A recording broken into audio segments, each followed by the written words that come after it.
नमस्कार प्राइम न्यूजमा स्वागत छ। म दृष्टिवाणी धिताल। म रितासमा मुखिया। सुरु गरौं अहिलेसम्मका हेडलाइन्सबाट। नयाँ संसद गठन भएको 4 महिनासम्म पनि बन्न सकेन संसदीय समिति। संसदीय सुनवाई लगायत अत्यावश्यक काम प्रभावित, बल्ल समिति बनाउने सुरसार। टीआरसी विधेयकमा दलहरूबीच मतभेद कायमै, भोलि पनि शीर्ष तहमा छलफल हुने। फास्ट ट्र्याकबाट टुङ्ग्याउन सत्तारूढ दलको माग, व्यापक सहमति खोज्नुपर्ने एमालेको अडान। काठमाडौँ महानगर र संघीय सरकार बीच द्वन्द्व छर्किँदै, मन्त्रालयहरूबाट सहयोग नपाएको बालेनको गुनासो। सिंहदरबारको फोहोर उठेन, प्रधानमन्त्रीले पहल गर्नुपर्नेमा जोड। ताइवानमाथि चीनको सैन्य अभ्यासले आक्रामक रूप लिँदै, जलसेना र हवाई सेना घेराबन्दीको तयारीमा, संयमता नअपनाए हस्तक्षेप गर्ने अमेरिकाको चेतावनी। र ए डिभिजन लिग फुटबलमा पुलिस क्लबको पहिलो जित, फ्रेन्ड्स क्लब 3-1 गोल अन्तरले पराजित। अर्को खेलमा चर्च बोइज र एपीएफले बराबरी खेल्दै अङ्क बाँडे।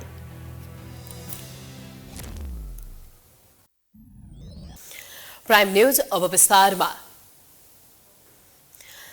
संसदीय समिति भन्ने बित्तिकै संसद बुझिन्छ र कानुन बनाउन भन्दा पनि सत्ताको जोड घटाउ तथा सत्ता सङ्घर्षमा फस्दा सरकारले संसदलाई बिजनेस दिन सकेको छैन। त्यसमा पनि मिनी पार्लियामेन्ट भनिने प्रतिनिधि सभाका 10 र राष्ट्रिय सभा र प्रतिनिधि सभाको 2 संयुक्त समिति नेतृत्वविहीन छ। संसदको निर्वाचन भएको 5 महिनापछि बल्ल समिति बनाउने तर्खर सुरु भएको छ।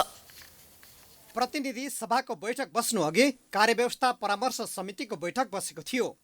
सभामुख देवराज घिमिरे सहित संसदमा प्रतिनिधित्व गर्ने सबै दलका सचेतक सदस्य रहने कार्यव्यवस्था परामर्श समितिको बैठकमा संसदीय समितिको सभापति सहित सदस्यको चयनको अभावमा कानुन बनाउन नसकिएको, संसदीय अनुगमन हुन नसकेको र संसदीय सुनवाई नहुँदा सर्वोच्च अदालत लगायत संवैधानिक निकाय कामकै भरमा चलेको लगायतका कारणले समिति तत्काल गठन गर्नुपर्ने विषयले प्रवेश पाएको थियो। समिति गठनका विषयले प्रवेश पाएपछि सभामुख घिमिरेले समितिमा बस्न चाहने सबै दलका सांसदको नाम 1-2 दिनभित्रै प्रस्ताव गर्न आग्रह गरेका थिए। यसबारेमा पार्टीमा छलफल गरेर नाम प्रस्ताव गर्ने सचेतकहरूले जानकारी गराएका थिए। समितिहरूको नाम चाहिँ अहिलेसम्म हामी टुङ्गाएको छैन। यसमा हामीले लाजमर्दो स्थिति भएको छ। सभामुखजीले चाहिँ सबै दलका प्रमुख सचेतकज्यूहरूबाट नाम चाहिँ माग्नु भएको छ विषयगत समिति गठन गर्नको लागि, र संयुक्त समितिको लागि पनि कुरा उठाउनु भएको छ। मलाई लाग्छ कि विषयगत समितिको भोलिसम्म टुङ्गो लाग्छ। भोलि बेलुकीसम्म हामीले नाम बुझाइदिनुपर्छ र अर्को बैठकमा चाहिँ त्यो टुङ्गो लाग्छ होइन। रह्यो संयुक्त समितिको कुरा, र संयुक्त समितिमा अब अलिकति गृह कार्य गर्न बाँकी छ। अब त्यो गृह कार्य गरेर त्यसले पनि टुङ्गो लगाउँछ। सत्तारूढ दलहरूले पनि समितिको सभापति तथा पदाधिकारी चयनमा चासो बढाएका छन्। समिति पूर्ण नहुँदा कानुन बनाउन नसकिएको, संसदीय अनुगमन हुन नसकेको तथा संसदीय सुनवाई नहुँदा सर्वोच्च अदालत लगायत संवैधानिक निकायमा परेको असर लगायतका विषयलाई ध्यानमा राखेर समिति तत्काल गठन गर्नुपर्ने अवस्था आएको काङ्ग्रेस नेता रामहरि खत्तीवडाले बताए। यसले गर्दाखेरि सर्वोच्च अदालतका न्यायाधीशहरू नियुक्ति गर्न, प्रधान न्यायाधीश काम रहने, धेरै कुराहरू बाँकी रहेछन्। संसदीय सुनवाई समिति गठन नहुने, 6-7 महिनादेखि न्यायाधीशहरू खाली छन्। मुद्दाको चाप हेर्नुहुन्छ भने खाली लाग्दछ। सर्वोच्च अदालतमा 28,000 मुद्दा अहिले फर्सेट हुन बाँकी छन्। तपाईँको उच्च अदालतमा 35,000 बढी देखिएको छ। त्यसै गरी जिल्ला अदालतमा 1 लाखभन्दा बढी देखिएको छ। यो समग्र हेर्दाखेरि 1,50,52,000 मुद्दाहरू यसरी रहनु भनेको 52-55 पटकसम्म पेशी चढ्दाखेरि मुद्दा नछिनु कति पिर मार्का हुँदो, कसले न्याय पाउनुपर्ने, त्यसलाई कति पीडा हुँदो। त्यसैले यो अन्त्य गर्नका लागि पनि यही महिनाभित्र हामी सबै संसदीय समितिहरू गठन गरेर एउटा प्रक्रियामा लान्छौँ। प्रतिनिधि सभाका 10 र राष्ट्रिय सभा तथा प्रतिनिधि सभाको 2 गरी 12वटा समिति नेतृत्वविहीन छन्, जसका कारण समस्याको समाधान गर्न पनि दलहरूले तत्काल समिति निर्माणमा जुट्नुपर्ने अपरिहार्य देखिन्छ। आज बसेको राष्ट्रिय सभा बैठकले 2 विधेयक पारित गरेको छ। बैठकले भ्रष्टाचार नियन्त्रण पहिलो संशोधन विधेयक 2076 र अख्तियार दुरुपयोग अनुसन्धान आयोग तेस्रो संशोधन विधेयक 2076 सर्वसम्मत पारित गरेको हो। राष्ट्रिय सभामा उत्पत्ति भएका यी दुई विधेयक अब सन्देशसहित प्रतिनिधि सभामा जानेछ। राष्ट्रिय सभाको अर्को बैठक 2079 चैत 30 गते बिहीबार अपराह्न 1 बजेका लागि बोलाइएको छ। बेपत्ता पारिएका व्यक्तिको छानबिन, सत्यनिरूपण तथा मेलमिलाप विधेयकलाई कसरी टुङ्ग्याउने भन्ने विषयमा दलहरू तीव्र छलफलमा छन्। छिटो टुङ्ग्याउने विषयमा सबै दल सहमत देखिए पनि यसको विधि र प्रक्रियामा भने सत्तापक्ष र प्रतिपक्षबीच सहमति जुट्न सकेको छैन। सत्ता साझेदार दलहरू बेपत्ता पारिएका व्यक्तिको छानबिन र सत्यनिरूपण तथा मेलमिलाप सम्बन्धी विधेयकको समाधान संसदबाटै चाहन्छन्। अर्थात् उनीहरू मत विभाजनबाट भए पनि यो विषय टुङ्ग्याउने पक्षमा छन्। लामो समयसम्म त्यत्तिकै अल्झिएको विषयलाई थप अल्झाउनु हुँदैन, संसदको अहिलेकै कार्यकालमा टुङ्ग्याउनुपर्छ। त्यसका लागि विधेयक फास्ट ट्र्याकबाट अगाडि बढाउनु पर्छ भन्ने माओवादी केन्द्रको अडान छ, जसमा अन्य सत्ता साझेदार दलहरू पनि सहमत देखिन्छन्। यसै पनि ढिलो भएको छ।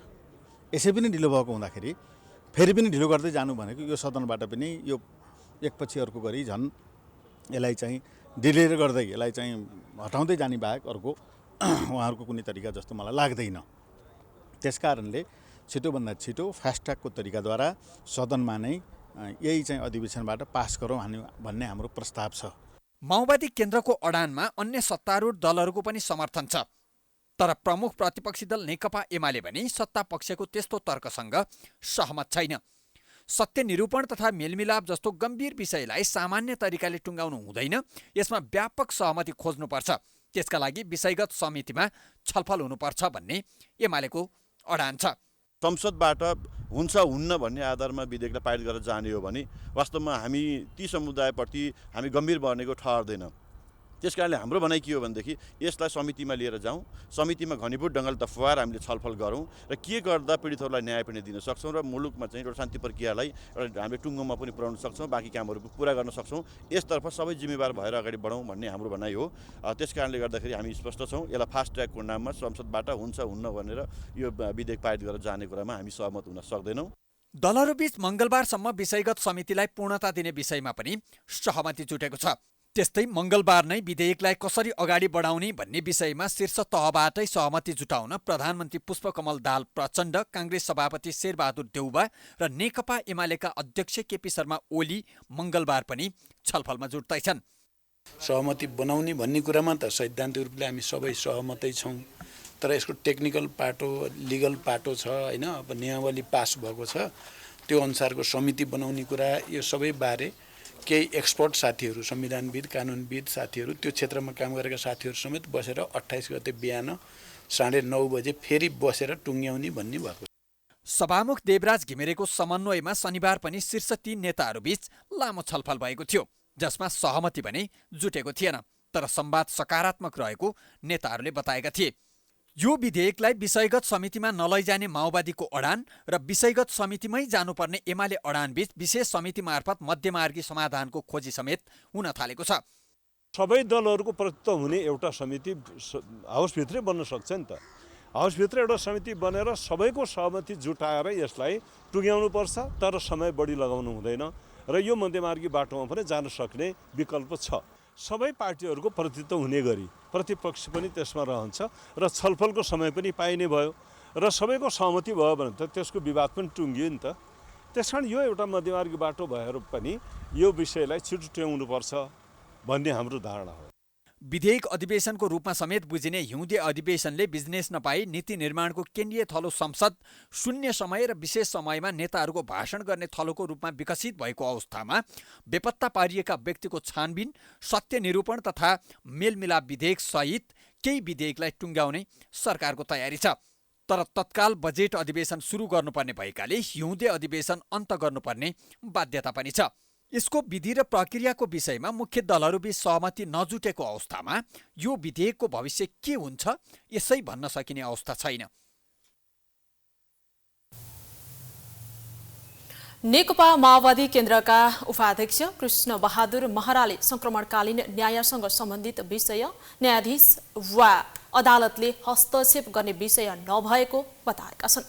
आज माओवादी घटकहरूले काठमाडौँमा आयोजना गरेको नेपालमा शान्ति प्रक्रिया र संक्रमणकालीन न्याय सम्बन्धी अन्तर्क्रिया कार्यक्रममा महराले संक्रमणकालीन न्यायसँग सम्बन्धित विषयलाई सत्य निरूपण तथा मेलमिलाप आयोगद्वारा नै निरूपण गर्नुपर्ने भन्दै यसमा न्यायाधीश वा अदालतको हस्तक्षेप हुन नहुने बताए। संक्रमणकालीन न्यायलाई अघि बढाउँदा बृहत विस्तृत शान्ति सम्झौताको मर्म अनुसार नै अघि बढ्नुपर्नेमा उनले जोड दिए।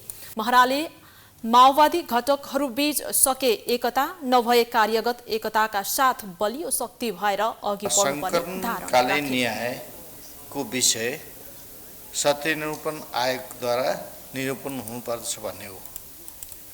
यो न्यायाधीशले हस्तक्षेप गर्ने अथवा अदालतले हस्तक्षेप गर्ने विषय वस्तु होइन। वास्तवमा बृहत विस्तृत शान्ति सम्झौताको मर्मको विषय पनि यही हो। मर्म अनुसार दिगो शान्ति कायम गर्ने र वास्तवमा राज्यको पुनर्संरचनासहित शान्तिलाई निष्कर्षमा पुर्याउने। त्यस्तै अन्य माओवादी घटक दलका नेताहरूले माओवादी कमजोर भएकै कारण मुद्दाहरू कमजोर हुने खतरा रहेको भन्दै एकताबद्ध भएर अघि बढ्नुपर्ने धारणा राखेका थिए।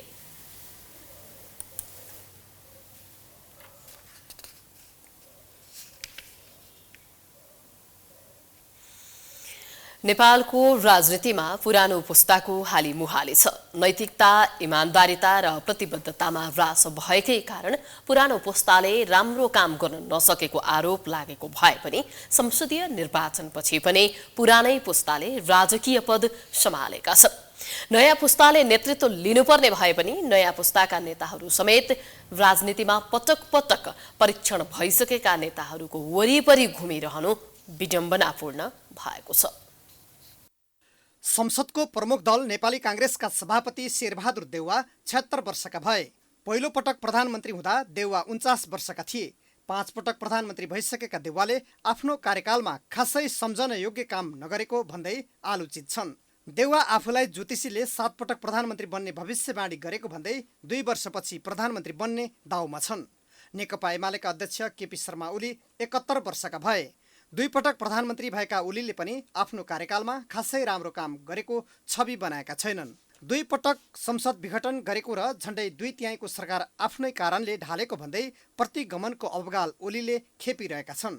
नेकपा माओवादी केन्द्रका अध्यक्ष एवं प्रधानमन्त्री पुष्पकमल दाहाल प्रचण्ड 68 वर्षका भए। विगतमा 2 पटक प्रधानमन्त्री हुँदा प्रचण्डले पनि खासै राम्रो काम गरेको सन्देश दिन सकेका थिएनन्। संसदीय निर्वाचनपछि बहालवाला प्रधानमन्त्री भए पनि उनलाई द्वन्द्वको प्रक्रियालाई टुङ्गोमा पुर्याएर पीडितलाई न्याय दिन नसकेको आरोप छ। यद्यपि उनले शान्ति प्रक्रियालाई टुङ्गोमा पुर्याउन प्रयास गरिरहेका छन्। नेकपा एकीकृत समाजवादीका अध्यक्ष माधव कुमार नेपाल 70 वर्ष, झलनाथ खनाल 73 वर्ष, डाक्टर बाबुराम भट्टराई 59 वर्ष, सुभाष नेमाङ 70 वर्ष, महन्त ठाकुर 83 वर्ष, उपेन्द्र यादव 61 वर्षका भए। यिनै नेताको कार्यकालमा भ्रष्टाचार, बेथिति लगायत अनेकौं कारणले नेपाली जनताको ढाड सेक्ने काम भएको छ। तर यिनै नेताहरू कुनै न कुनै रूपमा राजनीतिको केन्द्रमा छन्। युवा पुस्ताले पनि पदलोलुप भएकै कारण यी नेताहरूको वरिपरि घुम्ने गरेका कारण उनीहरूलाई हस्तक्षेप गर्न सकेका छैनन्, जसका कारण मुलुकमा नयाँ योजना र भिजनसहित अगाडि बढ्ने नेताको खडेरी परेको छ। नेकपा एमालेका नेता भीम आचार्य पुरानो पुस्तालाई नयाँ पुस्ताले हस्तक्षेप गर्न नसके वैकल्पिक शक्ति आउन सक्ने बताउँछन्। पुस्तान्तरण जरुरी छ है। यदि त्यस्तो भएन भने तथाकथित वैकल्पिक शक्तिको जुन हल्ला चलिरहेछ, अब यद्यपि त्यहाँ पनि मान्छे राम्रा छन् भन्ने छैन, हामी देख्दै गइरहेका छौँ। त्यो खालको एउटा हुइममा नेपाली जनमत जान सक्छ। यो सरकारले राम्रो रिजल्ट देला जस्तो मलाई लागिरहेको छैन। यो परिणामले देखाइरहेछ र त्यसले सिङ्गो पिपलमा फ्रस्ट्रेसन आउने र यसले उही के अरे नो नट एगेन भन्ने जुन थियो नि, त्यो चिज चाहिँ चर्केर जाने देख्छु। राजनीतिक परिवर्तनपछि नेपाली जनताले खोजेको आर्थिक समुन्नतिमा प्रगति नहुँदा अन्य शक्तिले खेल्ने मौका पाएको नेताहरू नै स्वीकार्छन्। राजनीतिक परिवर्तनपछि आर्थिक, सामाजिक र सांस्कृतिक रूपान्तरणको चाहिँ जुन विषय छ त्यो विषय अलि ओझेलमा परेको कारणले गर्दाखेरि चाहिँ जनतामा एउटा खालको चाहिँ पोलिटिकल पार्टीहरूप्रति अविश्वास वितृष्णा पैदा भयो र नयाँ पार्टीहरू जन्मिँदै जाने जुन स्थिति पैदा भएको छ। विशेष गरेर अब नयाँ पार्टीले पनि गर्न सक्ने चाहिँ केही पनि होइन। अब यही पार्टीहरू हुन् जसले चाहिँ अब नयाँ ढङ्गले चाहिँ रूपान्तरण गर्ने योजनासहित आउनु आवश्यक छ। पुरानो संसदवादी शक्तिबाट केही नहुने भन्दै छोटो समयमा उदाएर संसदको चौथो ठूलो दल बनेको राष्ट्रिय स्वतन्त्र पार्टीले प्रमुख राजनीतिक दलमाथि दबाब बढाउँदै लगेको छ। उमेर मात्र फेर्दै गयो भनौँ, न पुस्ता फेरिए न दक्षता फेरिए। हामीले त्यो नयाँ दक्षता नयाँ पुस्ता लिएर आएको छौँ। त्यसैले गर्दा हामीले नयाँ तरिका पनि लिएर आएको छौँ। जसरी हाम्रो कक्षाहरू परिवर्तन हुन्छ त्यसरी नै हाम्रो करिकुलमहरू पनि चेन्ज हुन्छ नि। उहाँहरूले एउटै करिकुलमले विभिन्न फरक एक्जाम दिन खोज्नुभयो, हामीले फरक करिकुलम लिएर आएको छौँ। त्यसले गर्दाखेरि हामी यो प्रयास गर्न सक्छौँ। 45 वर्षमा प्रधानमन्त्री बनेका बीपी कोइराला जस्तो करिस्मेटिक नेता नेपालमा देखिएको छैन। यद्यपि 72 वर्षको उमेरमा प्रधानमन्त्री बनेका मनमोहन अधिकारीले वृद्ध भत्ताको सुरुवात गरेर सम्झना योग्य बने। नेपाली राजनीतिमा सत्तामा जान सके मोज मस्ती सहितको रबाफिलो जीवन र पद पैसा प्रतिष्ठा समेत हुने हुँदा बुढा नेताहरूले राजनीतिबाट विश्राम लिन नचाहेको भन्नेहरू पनि छन्। युवा पुस्ताले उनीहरूलाई हस्तक्षेप गर्न सकेका छैनन्। निजामती कर्मचारीको सेवाको उमेरहद 58 वर्ष लगायत सेना प्रहरी र न्याय सेवाका कर्मचारीको पनि निश्चित सेवा अवधि तोकिने, तर नेताको उमेर 80 पुग्न लागे पनि किन नतोकिने भनेर आलोचना हुने गरेको छ। प्राइम न्यूज अझै जारी छ, हामी ब्रेक पछि आउँछौँ।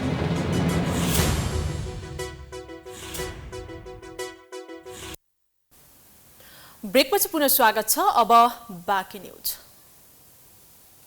सिंहदरबारको फोहोर नउठाउने काठमाडौँ महानगरपालिकाको निर्णयसँगै स्थानीय तह र केन्द्र सरकार बीचको विवाद फेरि सतहमा आएको छ। संघीय सरकारले महानगरपालिकाको काममा असहयोग गरेको भन्दै महानगरपालिकाले सिंहदरबारको फोहोर नउठाउने बताएपछि यसले संसदमा समेत विशेष प्रवेश पाएको छ। सधैँजसो उपत्यकाको सडक र चोकमा फोहोरको डङ्गुर हुन्थ्यो। समयमा फोहोर नउठ्ने समस्या बारम्बार आउने गर्थ्यो, तर केही महिना यता यस्ता समस्या देखा परेका छैनन्। नागरिकले फोहोर नउठेकै कारण समस्या भोग्नु परेको छैन, तर देशकै प्रमुख प्रशासनिक केन्द्र सिंहदरबारमा भने 2 दिन यता फोहोर उठेको छैन। सिंहदरबारको फोहोर नउठ्नुमा कुनै प्राविधिक समस्या होइन, यसको मुख्य कारण हो मेयर बालेन्द्र शाहको निर्णय। संघीय सरकारले स्थानीय सरकारलाई असहयोग गरेको भन्दै स्वयं महानगरपालिकाले फोहोर नउठाउन भनेपछि यस्तो परिस्थिति आएको हो। शुक्रबार काठमाडौँ महानगरपालिकाका मेयर शाहले सामाजिक सञ्जालमा स्ट्याटस लेख्दै सिंहदरबार मन्त्री क्वार्टर, राष्ट्रपति भवन लगायतका स्थानमा फोहोर नउठाउने बताएका थिए। यस विषय सदनमा समेत पुगेको छ। सोमबार प्रतिनिधि सभाको आकस्मिक समयमा बोल्दै नेपाली कांग्रेसका महामन्त्री एवं काठमाडौँ 4 का सांसद गगन थापाले यस विषयमा तत्काल बालेन शाहसँग वार्ता गर्न प्रधानमन्त्रीलाई आग्रह गरेका छन्। तिमीले गर्नुपर्ने कामहरू सही समयमा सही काम गर्यो कि गरेनौ, तिम्रो नियत ठिक छ कि छैन भनेर प्रश्न गर्न पाइन्थ्यो। तर जबसम्म सङ्घको सरकार यो काम गर्दैन त्यो बेलामा स्थानीय सरकारले प्रश्न गर्ने हामीसँग नैतिक अधिकार रहँदैन। त्यसैले सम्माननीय सभामुख महोदय मार्फत म आग्रह गर्न चाहन्छु, काठमाडौँ महानगरपालिकासँग देखिएको टकरावलाई सम्बोधन गर्नका निम्ति आजै सम्माननीय प्रधानमन्त्रीजीले पहल कदमी लिएर काठमाडौँ महानगरपालिकासँग संवाद गरियोस्, यो विषय टुङ्ग्याइयोस्, तर सँगसँगै यो विषय एकपल्ट टुङ्गियो भनेर यसलाई खाली नराखियोस्, यतिकै नछोडियोस्। यो सँगसँगै खास गरिकन सङ्घको सरकारले गर्नुपर्ने बनाउनुपर्ने कानुन संशोधन ल्याइयोस्। हामी काम गर्न तयार छौँ। यो संयन्त्रलाई क्रियाशील बनाउनुपर्ने संयन्त्रलाई क्रियाशील बनाइयोस् र स्थानीय सरकारहरू काठमाडौँमा आएर सिंहदरबार वरिपरि घुम्नुपर्ने अवस्थालाई अन्त्य गरियोस्।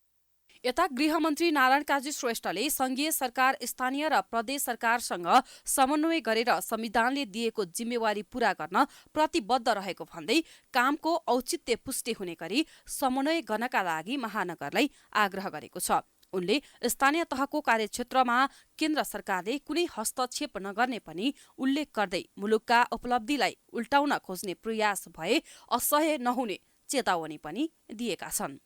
संघीय सरकार वा प्रदेश सरकारको कुनै संलग्नता वा सहयोग चाहिएको छ भने त त्यो कुरा चाहिँ हामीले गर्ने प्रक्रिया अगाडि बढ्दाखेरि त्यो तथ्यसम्मत छ, यो ठिक छ भन्ने कुरा हामी कन्भिन्स हुने गरी तपाईले तथ्य त राख्नु पर्यो नि त। त्यो प्रक्रियामा मात्रै हामीले चाहिँ उहाँसँग अपेक्षा गर्ने हो।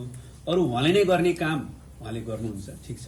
हामीले सहयोग गर्ने कुरामा चाहिँ हामीले सहयोग गर्ने औचित्य पुष्टि गर्ने गरी उहाँले तथ्यहरू दिनुपर्छ।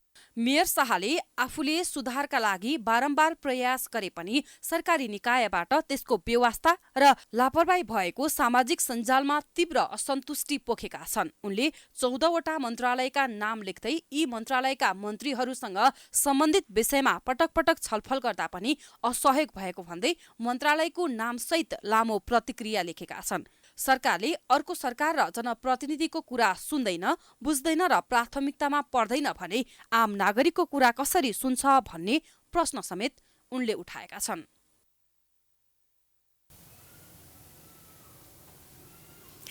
मुलुककै कार्यकारी अधिकार प्राप्त प्रधानमन्त्री बस्ने सरकारी निवास बालुवाटारमा छ। दैनिक बालुवाटारमा भिआइपी सवारी भइरहन्छ। स्वयं प्रधानमन्त्री पनि आवत जावत गरिरहन्छन्। तर प्रधानमन्त्री निवासको 1 नम्बर गेटदेखि प्रधान न्यायाधीश हुँदै जाने केही मिटर बाटो अस्तव्यस्त छ। बालुवाटारको ढल प्रधानमन्त्री निवास छिरेको भन्दै 1 वर्ष अगाडि ढल फेर्न खनिएको बाटो अझै अलपत्र अवस्थामा छ।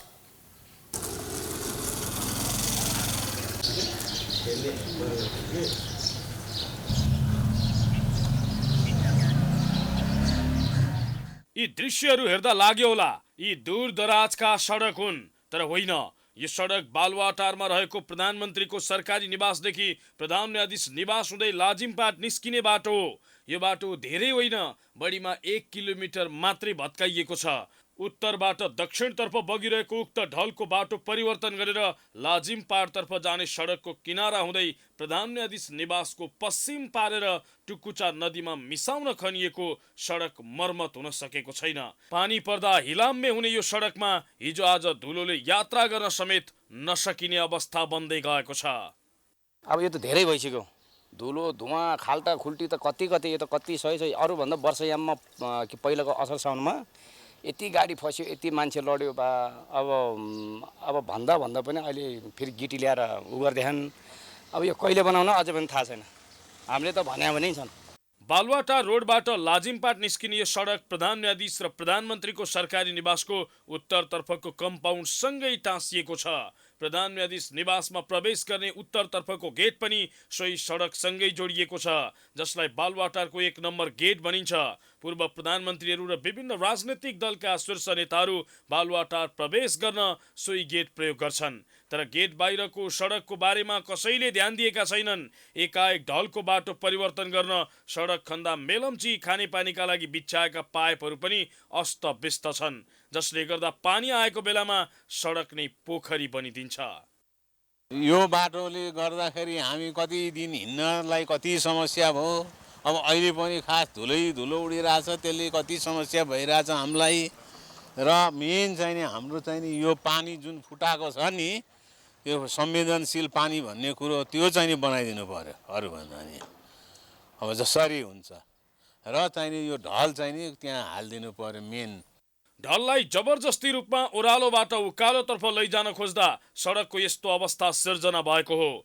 गत जेठमा पनि ढलको बाटो परिवर्तन गर्न सडक खन्दा ढल फुटेर सडकको अवस्था बेहाल बनेको थियो। ढल व्यवस्थापनका लागि समानान्तर निर्माण सेवा प्रणालीले 15 महिनामा काम सक्ने गरी 2078 फागुन 3 गते ठेक्का सम्झौता गरेको थियो। तर 14 महिना पुगिसक्दा पनि काम अझै कहिले सकिन्छ त्यसको टुङ्गो छैन। लाथालिङ्ग सडक सुधार गर्न सम्बन्धित निकायको ध्यान जान जरुरी छ।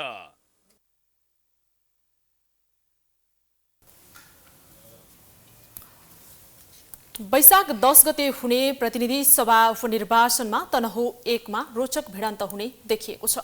आफ्नो बलियो पकडको रूपमा रहेको नेपाली कांग्रेसले पार्टीका केन्द्रीय सदस्य गोविन्द भट्टराईलाई उम्मेद्वार बनाएको छ भने नेकपा एमाले पूर्व आइजिपी सर्वेन्द्र खनाललाई उम्मेद्वार बनाएको छ।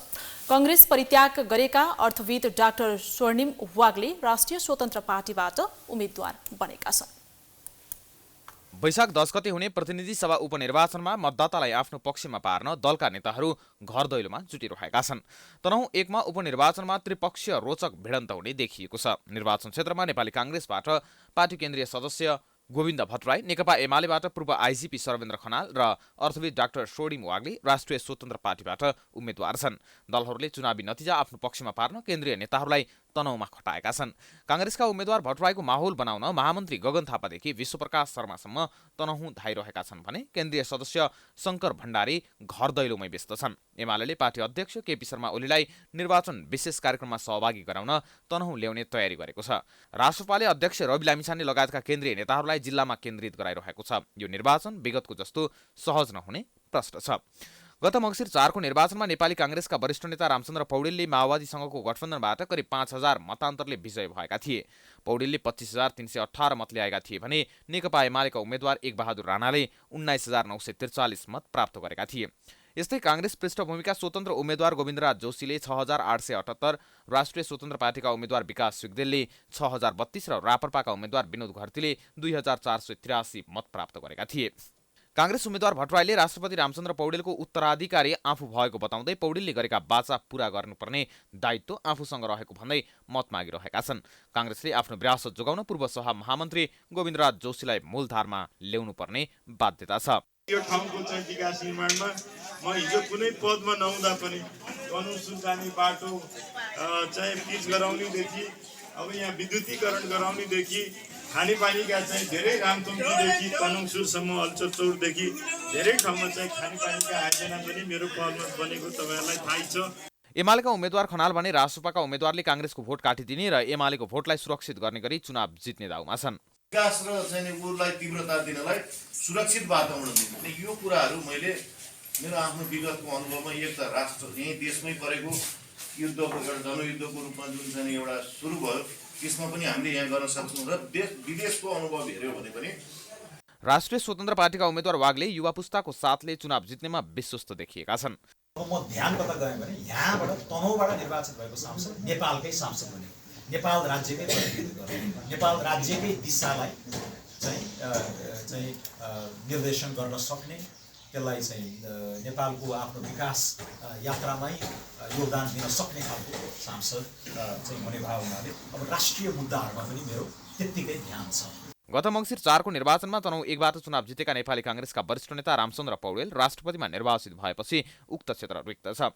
उपनिर्वाचनका लागि 69 मतदान स्थलमा 152 मतदान केन्द्र तोकिएको छ भने 1,23,305 जना मतदाताले भोट हाल्न पाउनेछन्। वैशाख 10 गते हुन गइरहेको उपनिर्वाचनको तनहुँ क्षेत्र नम्बर 1 मा सरगर्मी बढिरहेको छ। यति बेला नेपाली काङ्ग्रेस, नेकपा एमाले, राष्ट्रिय स्वतन्त्र पार्टी लगायतका 9वटा विभिन्न दलहरू चुनावी मैदानमा उभिएका छन्। तनहुँबाट प्राइम एचडीको लागि विकास खनालको रिपोर्ट। विभिन्न माग राख्दै आन्दोलनरत मिटर ब्याज पीडित र सरकारी प्रतिनिधि बीच भएको वार्ता आज पनि बिना निष्कर्ष सकिएको छ। आज गृह मन्त्रालयमा भएको वार्तामा दुवै पक्षले आफ्नो धारणा राखेका थिए। असोज 1 गते मिटर ब्याज अपराध नियन्त्रण सिफारिस कार्यदल र मिटर ब्याज किसान सङ्घर्ष समिति बीच भएको 5 बुँदे सहमतिका बारे र कार्यान्वयनका विषयमा छलफल भएको र अहिलेको 6 बुँदे मागको विषयमा पनि छलफल भएको सङ्घर्ष समितिका प्रवक्ता मृग नवीनले जानकारी दिए। उनले गृह मन्त्रालयले आन्दोलन रोक्नका लागि सहमति मात्रै गर्ने गरेको र कार्यान्वयनको तहमा निकै फितलो कार्य भएको बताए। सर्वप्रथम हामीले छलफल चाहिँ असोज 1 गते मिटर ब्याज अपराध नियन्त्रण सिफारिस कार्यदल र मिटर ब्याज तथा ठगी विरुद्ध किसान मजदुर सङ्घर्ष समितिले गरेको 5 बुँदे सहमतिका विषयमा छलफल गऱ्यौँ।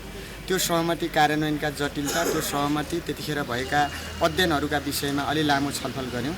त्यसपछि दोस्रो चरणमा चाहिँ पहिले सङ्घर्ष समितिले सेट गरेको 6 बुँदे मागको विषयमा हामीले त्यहाँ छलफल गऱ्यौँ। उहाँहरूले बुँदागत ढङ्गले गृह मन्त्रालयले ती मागहरूका विषयमा केही विषय राख्नुभयो उहाँहरूको। हामीले पनि त्यसको विषयमा चाहिँ दोहोरो वार्ता संवाद गऱ्यौँ। आज कुनै पनि निर्णयमा पुगेका छैनौँ। त्यस्तै मिटर ब्याजसँग सम्बन्धित मुद्दाको दर्ता तथा सम्पूर्ण अदालती प्रक्रिया स्थगित गर्नुपर्ने र फैसला भइसकेका मुद्दाको पुनरावलोकन गर्नुपर्ने उनले जानकारी दिए। निजी क्षेत्रको मोबाइल सेवा प्रदायक स्मार्ट टेलिकम प्रणालीलाई बाँकी बक्यौदा रकम भुक्तानी गर्न दिएको म्याद थप्ने चलखेल भइरहेको छ। कम्पनीले चैत मसान्तभित्र बाँकी बक्यौदा करिब 18 अर्ब तिर्नुपर्नेछ। तर बाँकी बक्यौदा रकम तिर्नु त कता हो कता, उल्टै शक्ति केन्द्रको आडमा म्याद थप्ने गृह कार्य भइरहेको छ। स्मार्टले चैत महिनाभित्र रकम नतिरे नियमनकारी निकाय नेपाल दूरसञ्चार प्राधिकरणले अनुमति पत्र खारेज गर्न सक्छ। मन्त्री परिषदले मात्र म्याद थपको निर्णय गर्न सक्ने अवस्थामा सरकारले सो कम्पनीलाई केही समय थप दिएर मौका दिन सक्ने गरी लबिङ गरिरहेको छ। यदि यस्तो निर्णय भए देश आर्थिक सङ्कटमा परेको बेला 28 अर्ब भन्दा बढी रकम राष्ट्रलाई नोक्सानी हुनेछ।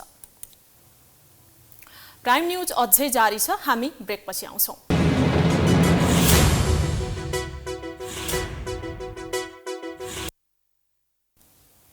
ब्रेकपछि स्वागत छ। अब business news.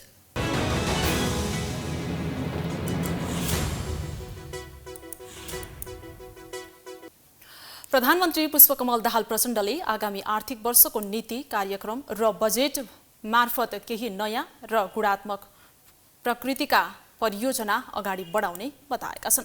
Nepal chamber of कमर्सको 72औं साधारण सभालाई सम्बोधन गर्दै प्रधानमन्त्रीले परम्परागत सोचबाट माथि उठेर विगतभन्दा भिन्न, विगतभन्दा नयाँ, विगतभन्दा गुणात्मक केही नीति कार्यक्रम र योजनाहरू अगाडि बढाउने गृह कार्य भइरहेको बताएका हुन्।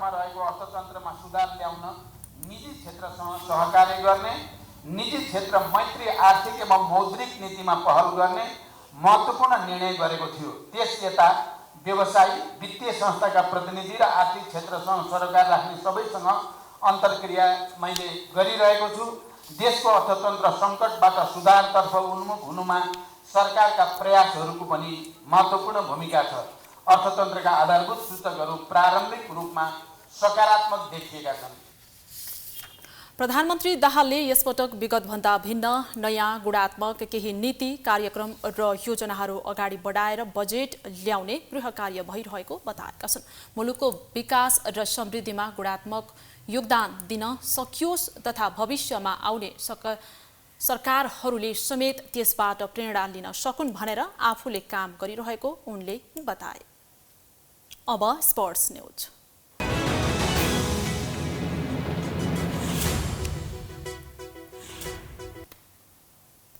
राजधानीमा जारी शहीद स्मारक ए डिभिजन लिग फुटबलमा चर्च बोइज युनाइटेड र एपीएफ क्लबले बराबरी खेल्दै अङ्क बाँडेका छन्। आज त्रिपुरेश्वर स्थित दशरथ रङ्गशालामा भएको खेलमा चर्च बोइज र एपीएफले गोल रहित बराबरी खेलेका हुन्। यस बराबरीसँगै चर्च बोइजले 7 खेलमा 13 अङ्क जोडेको छ। एपीएफले 7 खेलमा 11 अङ्क जोडेको छ। यस्तै सोमबार नै भएको खेलमा पुलिसले फ्रेन्ड्स क्लबलाई 3-1 गोल अन्तरले हराएको छ। साधुबाटो स्थित एन्फा कम्प्लेक्समा भएको खेलमा फ्रेन्ड्स क्लबलाई 3-1 गोल अन्तरले हराउँदै पुलिसले पहिलो जित निकालेको हो। पुलिसको जितमा बुद्ध वल तामाङले 2 गोल गरे। विदेशी खेलाडी मोसेस ले 1 गोल थपे। फ्रेन्ड्सका टोरिक जेभ्रिनले 1 गोल फर्काए। जितसँगै पुलिसले 7 खेलमा 4 अङ्क जोडेको छ भने फ्रेन्ड्सले पनि 7 खेलमा 4 अङ्क नै जोडेको छ।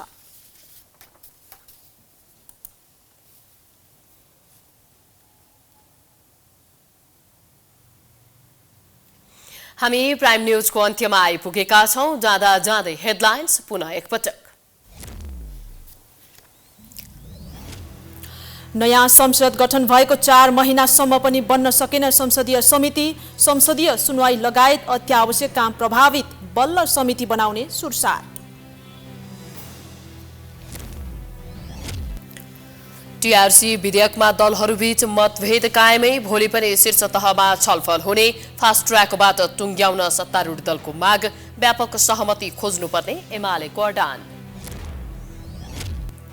काठमाडौँ महानगर र संघीय सरकार बीच द्वन्द्व छर्किँदै, मन्त्रालयहरूबाट सहयोग नपाएको बालेनको गुनासो। सिंहदरबारको फोहोर उठेन, प्रधानमन्त्रीले पहल गर्नुपर्नेमा जोड। ताइवानमाथि चीनको सैन्य अभ्यासले आक्रामक रूप लिँदै जलसेना र हवाई सेना घेराबन्दीको तयारीमा संयमता नअपनाए हस्तक्षेप गर्ने अमेरिकाको चेतावनी।